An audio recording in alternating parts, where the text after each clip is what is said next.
How these five elements behave within you will determine just about everything. First thing that we need to do is to start cleansing the five elements. If you have mastery over the elements, you not only have mastery over the body, over the mind, over the very creation. Life will happen in magical ways.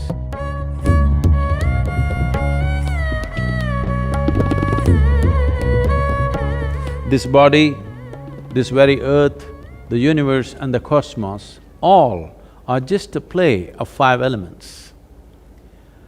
This body's composition is such that 72% of this body is water, approximately 12% is earth, 6% is air, 4% is fire, and the rest is space or akash. How these five elements behave within you will determine just about everything. Bhuta means element. Bhuta Shuddhi means to become free from the taint of elements or to cleanse the element. It means to become free from the physical nature. Right now, the physiological and the psychological processes are having a complete grip over most human beings. What we call as our physiology is something that we accumulated. What we call as our psychological process, the whole content for this is also accumulated in the form of impressions. Between these two, who you are or existentially what is the nature of your being is completely missed. If one wants to access dimensions which are not yet in your experience, first thing that we need to do is to start cleansing the five elements so that in the purity of the elements, you distinctly know the difference between what is physical, what is psychological and what is existential.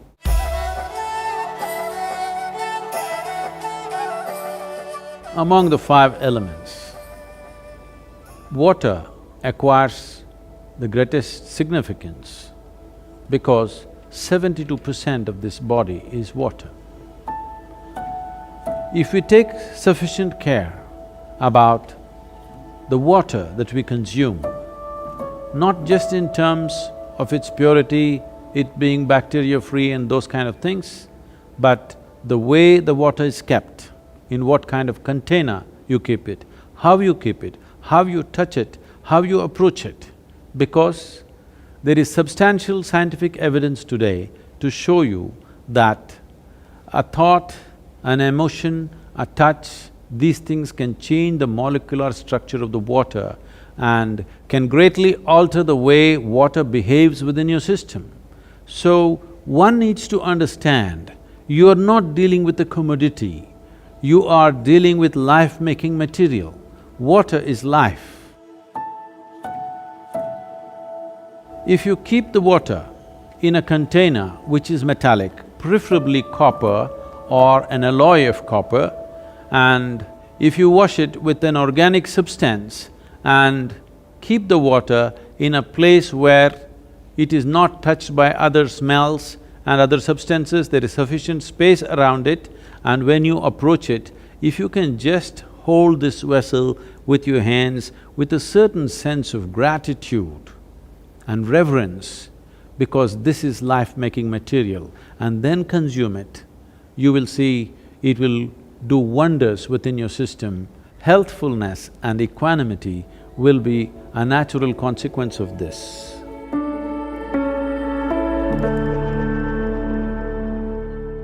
At least every day, if you can go and sit in your garden on the earth just for half an hour, simply talking to your friend, reading a newspaper, talking on the telephone, do whatever.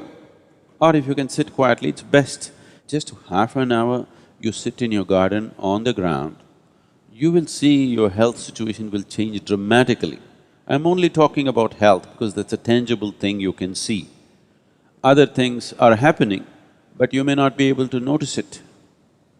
Many other processes are happening. So as far as possible, try to settle down on the floor. Those of you who have very unstable bodies, that is, you tend to fall sick very easily and, constantly those kind of things. If you just get off your cot and sleep on the floor, you will see it'll make a big difference. Just that much. Just maybe 18 inches away you are, just get 18 inches closer. You will see it'll make a big difference in terms of reorganizing the system.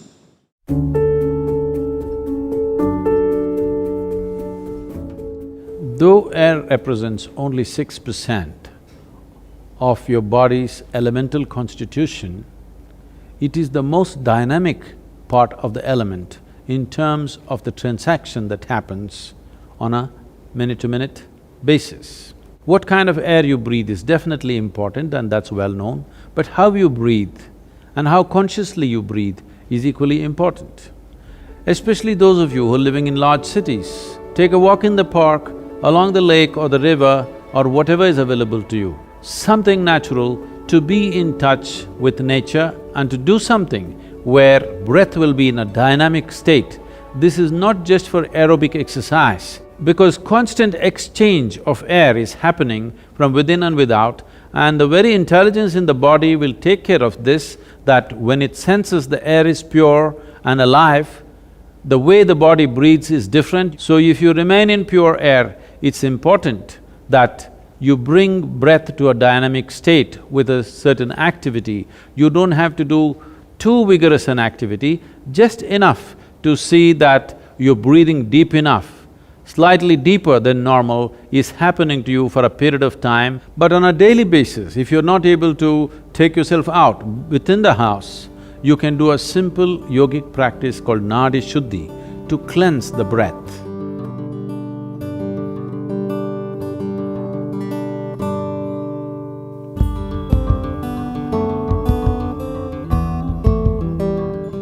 Fire accounts for 4% of your elemental makeup. If you wish to use fire, you can light a fire with an organic substance like straw or firewood without any oil and stand facing the fire with your hands open and keep your eyes open for 3 minutes, then stand with your back to it, exposing your spine for 3 minutes.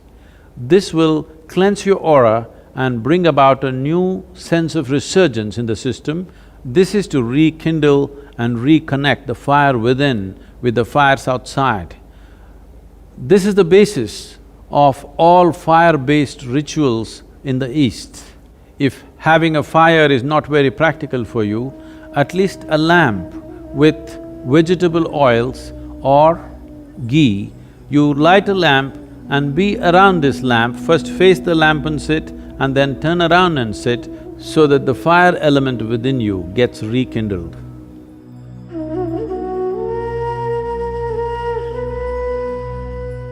The fifth and the most expansive dimension of the elemental composition is Akash or etheric space. This has a certain intelligence. The nature, quality and the power of your life essentially is determined by how much access can you find into the Akashic intelligence. As I said, this is an expansive part of the elemental composition. That means there is no limit. There is only that much water, there is only that much air, that much earth and that much fire. But the Akashic dimension is a limitless possibility. If you find excess in a limitless manner, both your perception and intelligence can grow. One simple process you can do to find more access to Akash or the Akashic intelligence is, after sunrise, before the sun crosses a 30-degree angle, look up at the sky once and bow down to Akash for holding you and this planet in place. After the sun crosses 30 degrees, sometime during the day, any time, look up and bow down again. After the sunset, within the 40 minutes after sunset, look up at the sky and once again bow down. You are not bowing to any imaginary gods up there, just to the etheric space around us, which is holding everything that we are in place. If you get the Akash to cooperate with your life energies, life will happen in magical ways. An intelligence that you have never thought possible will become yours.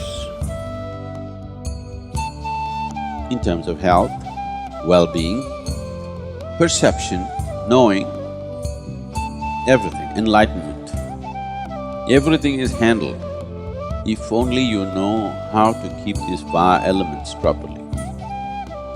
The most fundamental practice in the yogic system, which is the basis of everything else that we are doing, is called as Bhuta Shuddhi. All other yogic practices are an extract from the Panchabhuta system of yoga. If you do a certain level of cleansing for the elements, then you attain to what's called as Bhuta Siddhi. That means you have mastery over the elements.